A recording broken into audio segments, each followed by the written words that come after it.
Morning, students. How are you? I hope you all are fine and staying home to keep yourself safe from COVID-19. Students, in the previous module, we discussed about the factors affecting utilization of resources. Here in this module, we are going to discuss about the classification of resources. Classification, this flowchart is given in your book that resources are classified on these four bases. First of all, on the basis of renewability that are categorized into category that renewable resources and non-renewable resources. On the basis of origin, biotic and abiotic. On the basis of occurrence, natural and man-made. And on the basis of development of the resources, potential and actual resources. So this is classification given in about these in detail. We'll see in the next slide one by one. Classification based on renewability. Renewable resources and non-renewable resources.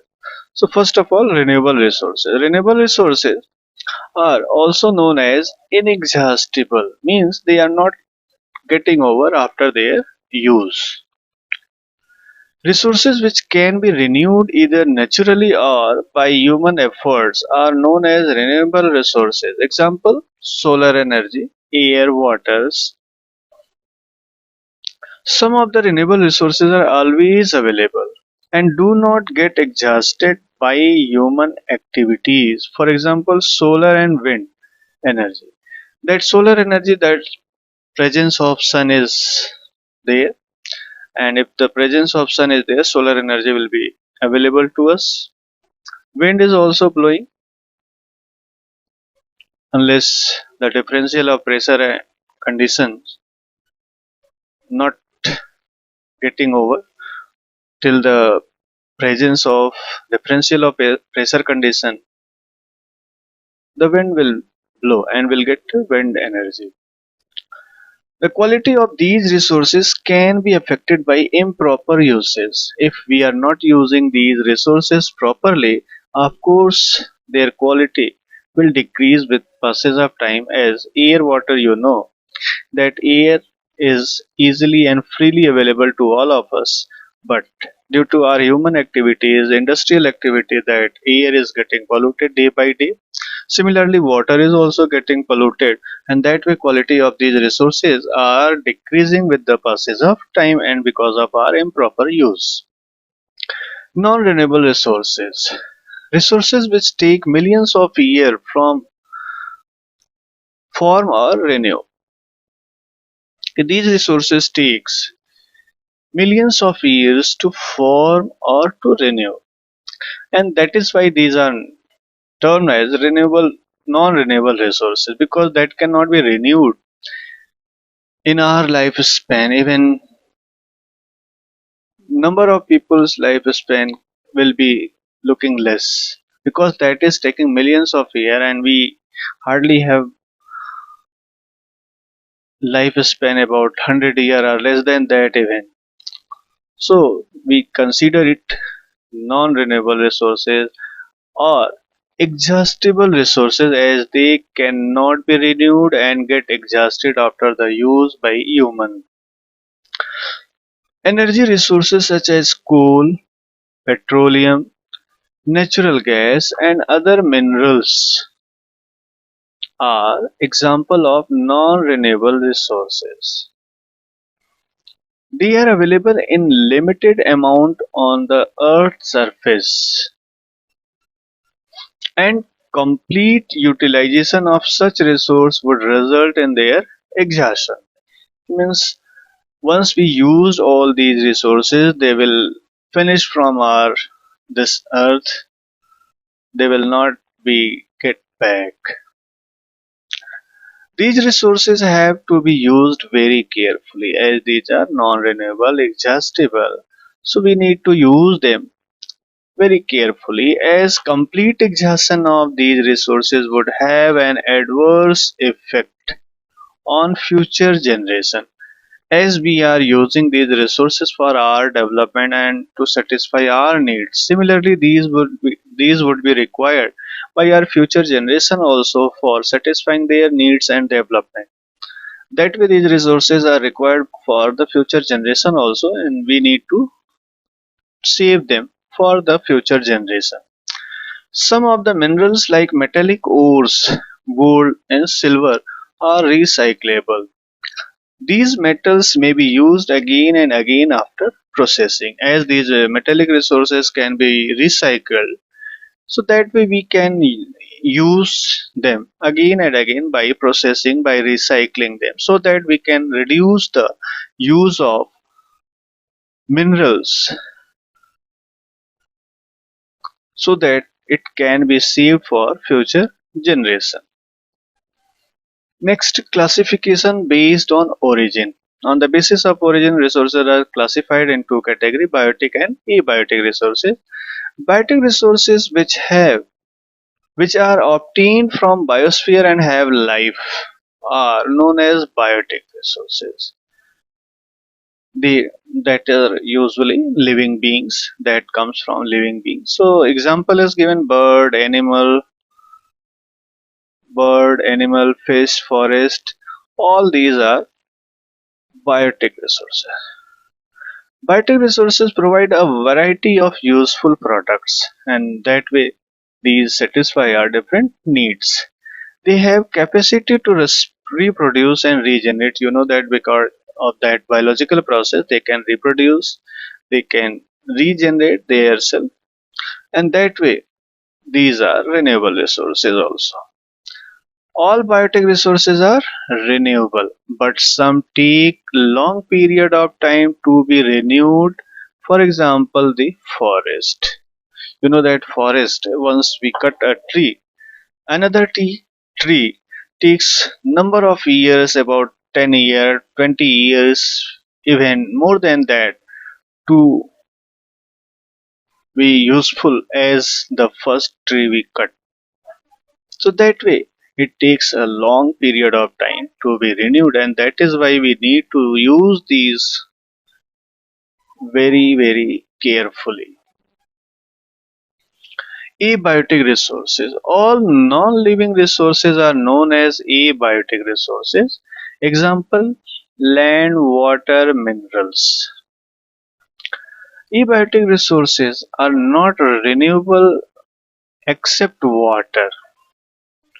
As you know that water is abiotic resource, but it is renewed through the water cycle, hydrological cycle. But rest of the abiotic resources are non-renewable, and they are exhaustible also. But water is inexhaustible because it is just changing the phase from water to water vapors to ice, but it is not going to over from this earth. These resources are in great demand for development of various industries and agriculture. All these land, minerals, water, all these are very much in demand for the industries and agricultural activities. Classification based on occurrence: natural resources and man-made resources. The resources available from nature in the form of water, minerals, forest, and used by human beings to satisfy their needs are known as natural resources. Okay, these are obtained from nature and used by human being to satisfy needs. That is why these are natural resources. Many of these natural resources, example water, are essential for the survival of human being. This survival is just because of these natural resources and form the base for development of a country. Unless the water and like other resources, natural resources like minerals are there, we cannot think about the development which we have achieved at present. Man-made resources. Resources created by human beings to satisfy their needs are known as man-made resources. That means the resources created by human being by using some tools and machines. Example given roads, buildings, machines, all comes in man-made resources. These resources are essential for us, but they are also developed from natural resources. Unless natural resources are there, these man-made resources are not possible. For example, if we think about the roads, of course it is made over the land. The different materials used in these roads, buildings and machines that come from nature only. So it is very clear that these resources are just because of the natural resources. Now classification based on development of resources. Potential resources and developed resources. Two categories are here. First one is here. Available resources in a country which are not fully tapped. Tapped means used, utilized, are known as potential resources. Example given petroleum. You know petroleum, the different byproducts of that petroleum, petrol, diesel, kerosene oil, the wax,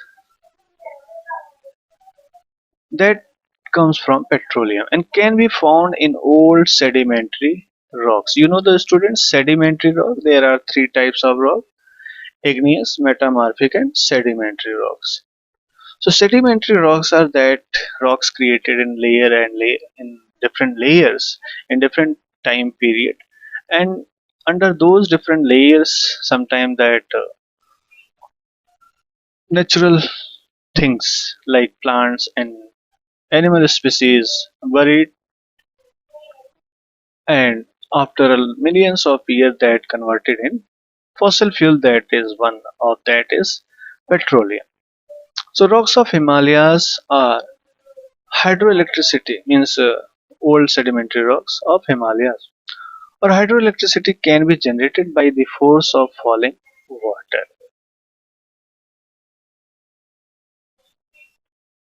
So these are potential resources. You know that petroleum available in sedimentary rock, and you know that Himalayan mountain lifted up. I think you don't know. You will study in class ninth that Himalaya is lifted up over a Tethys Sea, where earlier there was a sea, and that sea only lifted up due to folding, and that sea was having a lot of sediments, and that sediments only converted into the sedimentary rocks and form Himalayan mountain. And it is believed there is much possibility to get petroleum in the Himalayan region, but it is not being taken out, not mined, and that way it is potential resource. Means it has potentiality, it has capacity to satisfy our needs, but it is not available to us at present. Similarly, hydroelectricity also can be generated by using the force of falling water from the rivers and from the different waterfalls.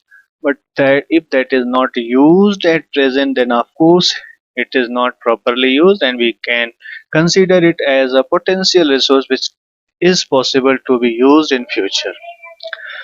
Potential resource need a detailed survey for estimating their quality and quantity. Quantity and quality.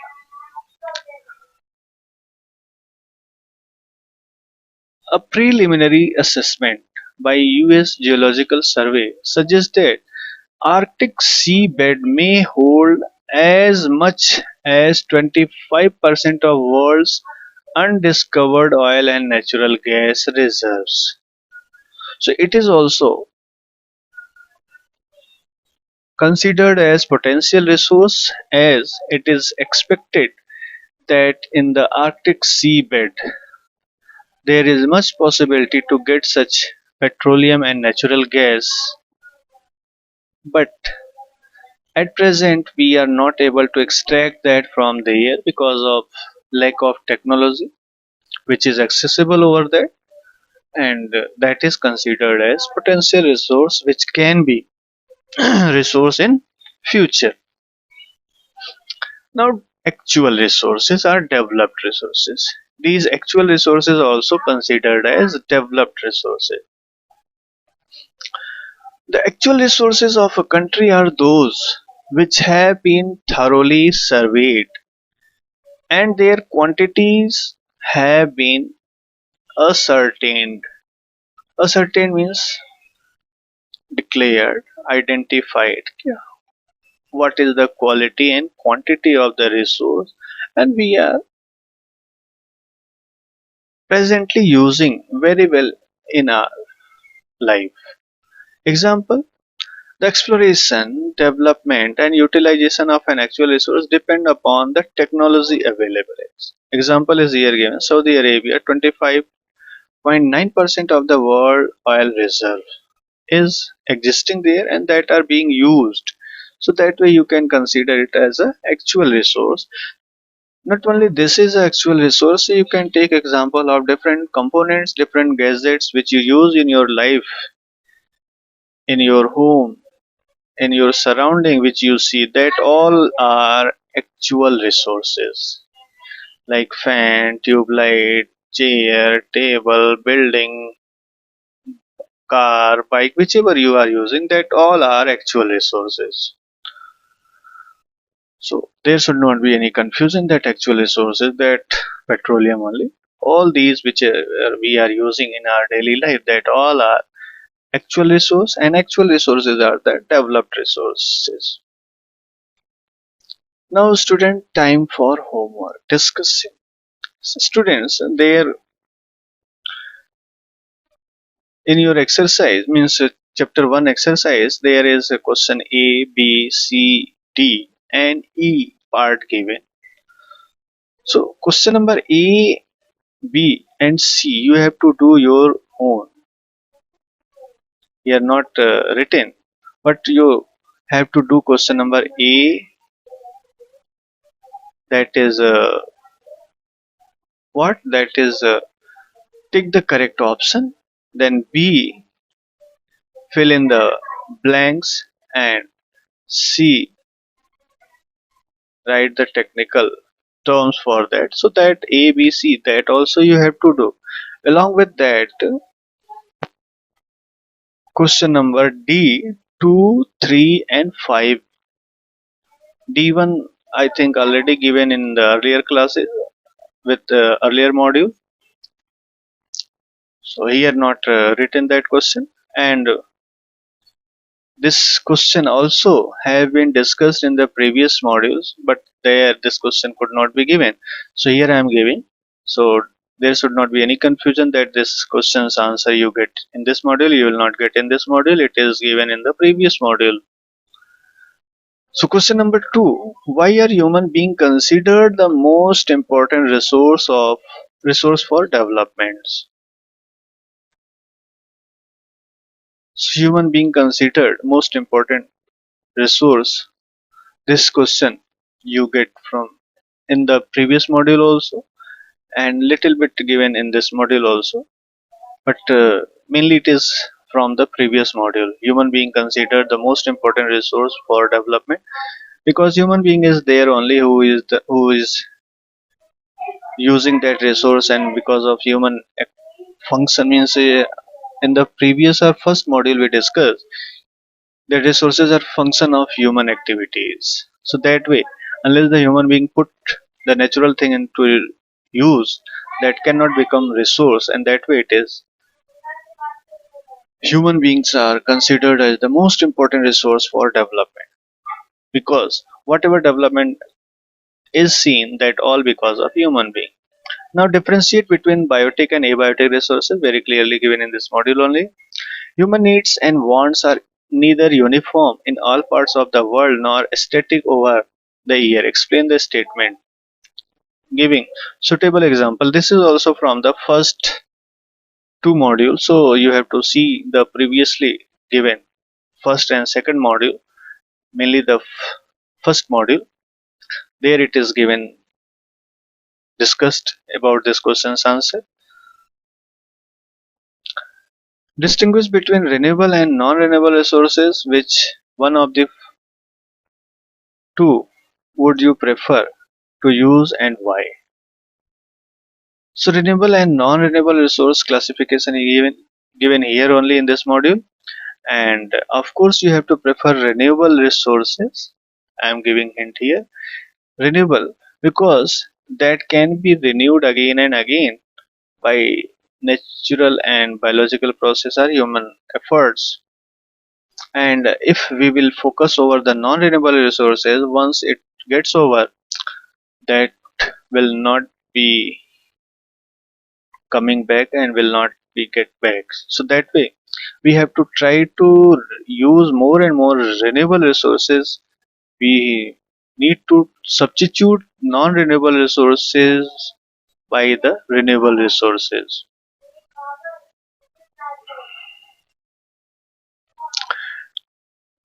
so that the non-renewable resources can be saved for future generation also. So that way students, you will see the answer is given discussed here in this module only, and you can take help of your textbook also.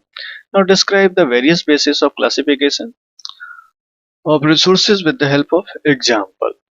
So flow chart, along with the flow chart given the first slide of this module, and giving example of each type of resource given in the classification that you have to write. So each type of resource along with the example you have to write in this fourth question. So this was all about a student. Today's homework, you have to do this today only. Please don't leave the work in pending. Don't leave the work for next day. Try to complete the day given homework. So till then, we'll bye bye student. We'll meet in the next module. Thank you. Have a nice day.